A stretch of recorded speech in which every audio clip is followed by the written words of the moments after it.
महाकाल को लेकर या इस तरह की जितनी अभी हम यंगस्टर्स में भी बहुत सारा जो पॉजिटिव चेंज देख रहे हैं, क्योंकि कई बार तो ऐसा लगता है ना कि जवान बच्चों को तो कुछ समझ ही नहीं आ रहा, ना धर्म ना संस्कृति।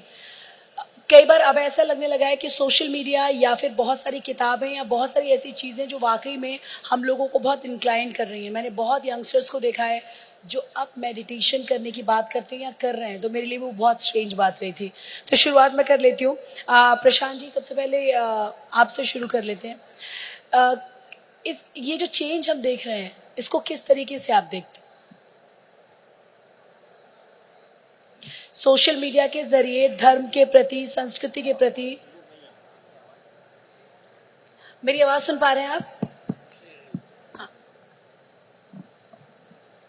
महाकालेश्वर उज्जैन के आदिदेव के रूप में है। उज्जैन के प्रत्येक नागरिकों के मन मस्तिष्क में महाकाल से आशीर्वाद पाना, यह एक उनका संकल्प रहता है।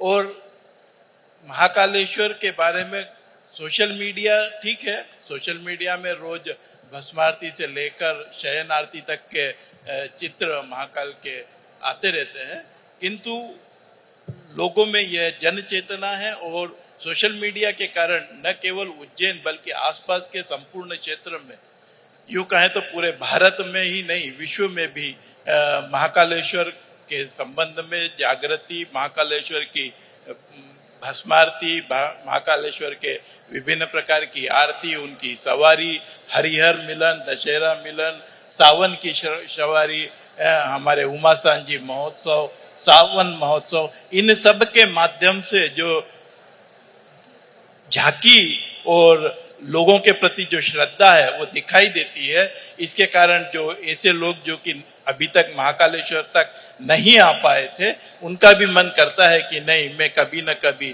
12 ज्योतिर्लिंगों में से एक महाकालेश्वर के दर्शन करने के लिए जाऊं। बिल्कुल, ये बिल्कुल सच बात है। लोगों का मन करता है कि एक बारी से ही दर्शन जरूर हो जाए। डॉक्टर रमन सोलंकी से हमने पूछा, प्रशांत जी, सबसे जो महत्वपूर्ण चीज लगती है ना महाकाल के बारे में, कहा जाता है भगवान शिव का ना शुरुआत है ना अंत है, ना आदि है ना अंत है। महाकाल की महिमा, आपका अपना कोई एक्सपीरियंस जो हमारे लोगों के साथ, हमारे दर्शकों के साथ आप शेयर करना चाहें? नमस्कार। महाकाल को लेकर जो चर्चाएं साहित्य में, पुरातत्व में प्राप्त होती हैं, कालों के काल महाकाल, आदि और अंत उनसे ही प्रारंभ होता है। तो उसको लेकर जब सृष्टि का प्रारंभ हुआ, तब से ही महाकाल के मस्तक पर कर्क रेखा आ गई। और कर्क रेखा जब सृष्टि पर दिखाई देती है, तो जो हमारी पृथ्वी के उद्भव के साथ क्षेत्र प्रतिपदा की बात हमारे माननीय मुख्यमंत्री जी ने की कि गुड़ी पड़वा के दिन ही हम काल निर्धारण कर सकते हैं, वर्ष का प्रतिपादन कर सकते हैं।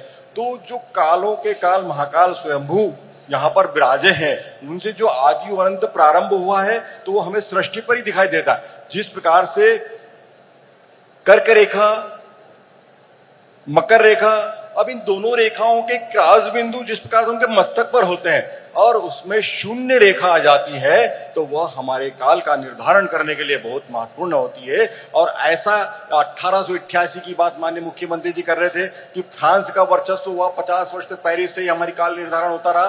तो उसके पूर्व काल निर्धारण भारत से होता था। और भारत का जो महाकालेश्वर है, जो 12 ज्योतिर्लिंगों में दक्षिण मुखी ज्योतिर्लिंग है, वहां पर सम्राट विक्रमादित्य शासन करते थे। और विक्रमादित्य के नवरत्न में से एक वराहमिहिर, जो काल निर्धारण के लिए जाने जाते थे, व्रत संहिता उनका महत्वपूर्ण ग्रंथ हुआ करता था। माननीय मुख्यमंत्री ने सूर्य सिद्धांत की भी बात की। तो ये जो ग्रंथ हैं, ये बात बताते हैं कि उज्जैन में काल निर्धारण होता था, कर्क राजेश्वर महादेव मंदिर पर काल निर्धारण होता था। 1732 में जब सवाई जय सिंह मालवा के सूबेदार बनकर आए, जयपुर के शासक, तो उन्होंने 5 ऑब्जर्वेटरियां बनाई और आदि से अंत का हमें चित्रण दिखाया। किस प्रकार से उज्जैन की ऑब्जर्वेटरी, जयपुर की ऑब्जर्वेटरी, दिल्ली की ऑब्जर्वेटरी, बनारस की ऑब्जर्वेटरी और मथुरा की ऑब्जर्वेटरी। तो ये उज्जैन में सर्वप्रथम जब जंतर मंतर बनाया गया, तो काल निर्धारण किया गया। यह अति प्राचीन परंपरा है। हमारे यहाँ महाभारत कालीन पुरावशेष मिलते हैं, हमारे यहाँ रामायण कालीन पुरावशेष मिलते हैं, कृष्ण उज्जैन विद्या अध्ययन करने के आए, श्री कृष्ण बनकर गए, बहुत सारी बातें वो कहानियों की उदंतियों में प्राप्त होती है।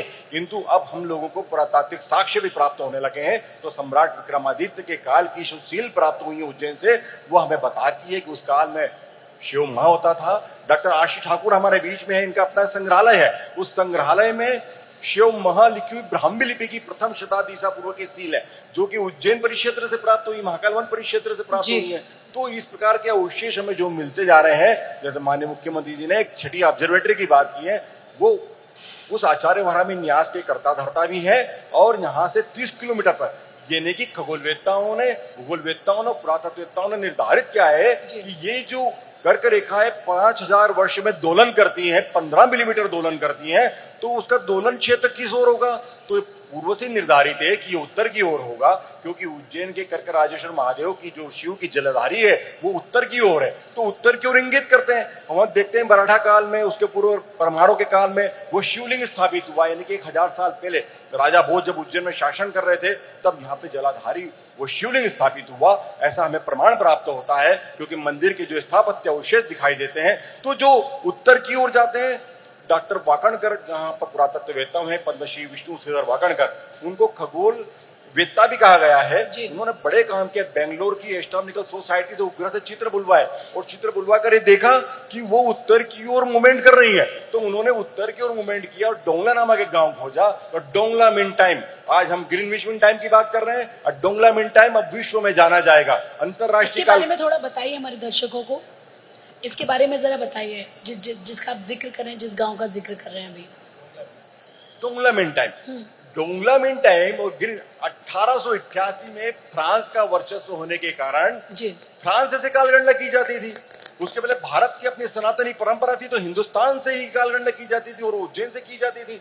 जैसा मैं बता रहा हूं कि कालगणना की परंपरा जब लंदन वालों का वर्चस्व आया, तो ग्रीनविच मीन टाइम डेवलप किया, जबकि रात को 12 बजे ही हमारी घड़ी बदल जाती है। जो आपके हाथ में घड़ी है, सर के हाथ में घड़ी है, और रात को 12 बजे जब बदल जाती है तो हम गहरी नींद में सोए हुए होते हैं। हमारा उससे कोई भी प्राकृतिक आदान प्रदान नहीं है, सूर्य निकलता ही नहीं है, और वहां पर कालगणना हो जाती है। ये एक मानसिकता से ग्रस्त करने वाली दास्तां थी जो हम लोगों ने देखी और उसको जी भी रहे। किंतु अब हमारी सनातनी परंपराएं जीवित हो गई हैं, हमारी छठी ऑब्जर्वेटरी जीवित हो गई है, जहां शंकु यंत्र है, भास्कर यंत्र है, भित्ति यंत्र है, नाड़ी वलय यंत्र है और सम्राट यंत्र है। इतने महत्वपूर्ण यंत्र बना दिए गए हैं डोंगला में, जहां पर हम क्षण प्रति क्षण की कालगणना कर सकते हैं। तो अब ग्रीनविच मीन टाइम की बजाय हम डोंगला मीन टाइम ही स्वीकार करेंगे, और यह एक हमारे लिए बहुत महत्वपूर्ण और अनुकरणीय कार्य है। देश की मानसिकता को गुलामी की दास्तां से निकालने के लिए ये बहुत बड़ी बात होगी।